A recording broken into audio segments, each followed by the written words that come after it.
Shopper aka-ukalarimiz uchun bir foydali ma'lumot berib o'tacaqman. Men Yandex'ga chiqib yuratan edim. Avvaldan ko'p vaqtdan beri chiqmadim, litsenziya so'rab qolgani uchun. Endi biz litsenziya chiqib ko'ramiz, qancha bo'ladi, nima bo'ladi, qancha pul ishlaymiz. Uning uchun mana ko'p vaqtdan beri kirmaganim uchun selfie tekshiruvidan o'tishimni so'rayapti. Haqiqatdan o'zingiz akaningizni tasdiqlash uchun selfie tekshiruvidan o'tib bo'lgandan keyin platformaga qaytadan kirib ko'ramiz. Biz litsenziya ishlasa bo'ladimi, bo'lmaymi?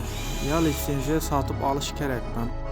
Videomiz sal uzunroq bo'lib ketdi. Endi shopper akalar uchun foydali bo'ladi degan umiddamiz. Agar yoqsa like bosib ketasizlar, kommentariyaga fikrlaringizni yozib ketasizlar. Ishdan tashqari vaqtda ishlab ko'ramiz. Endi kechda telefon o'ynayotgancha qurri 7 da boshlaymiz. Qancha pul ishlasa bo'ladi, shuni ko'rib chiqamiz. Manaki mashinaning kilometri 68 kilometr yurib turgan ekan hozir. Necha kilometr yurib necha so'm pul topishimizdan, rasxodlarimizdan hisoblab ko'ramiz. Mashinamiz trekker mashin, tarif Comfort. Undan keyin Comfort Plus tariflarida yuramiz.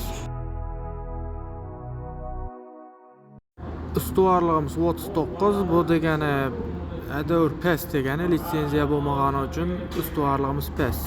Bu hozir Samarqandning sentrindamiz. Gavjumjoyda, mana qizil bo'lib turgan yer Gavjumjoy. Odam ko'p joy, zakaz ko'p joy hisoblanadi. Mana liniyaga ketdik bo'lmasa. Liniyaga chiqdik. Litsenziyamiz bo'lmagani uchun tez kelmadi zakaz. Uzoq irkilib keldi. Manaki soat 22:55, почти soat 11 bo'lib qoldi. Bugungi Yandex'imizni shurada tamomlaymiz. Bu degani 7 dan 11 gacha 4 soat vaqt. 4 soat vaqtda почти 200 ming so'm, soatına 50 ming so'm puldan tushdi degani bu. Zakaz ko'p tushmadi. Litsenziyamiz bo'lmagani uchun 150 kilometr yurgan ekanmiz. Bu degani 150 kilometrdan 68 kilometrda olib tashlasak 80 kilometr atrofida yo'l yurgan bo'lamiz. 80 kilometr atrofida yo'l yurib 200 ming so'm atrofida pul topganmiz. 80 kilometr yo'l yurish uchun bizlarga 30 ming so'm atrofida rasxod ketadi ekan. Bu degani 200 ming so'm pul topgan bo'lsak 170 ming so'm pul qoldi degani. 4 soatda bu kam. Adavr kam.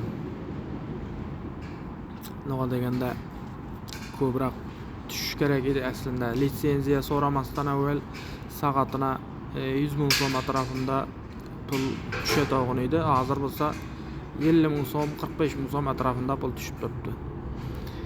Litsenziya olish kerak menimcha. Bez litsenziya bo'lmaydi ekan.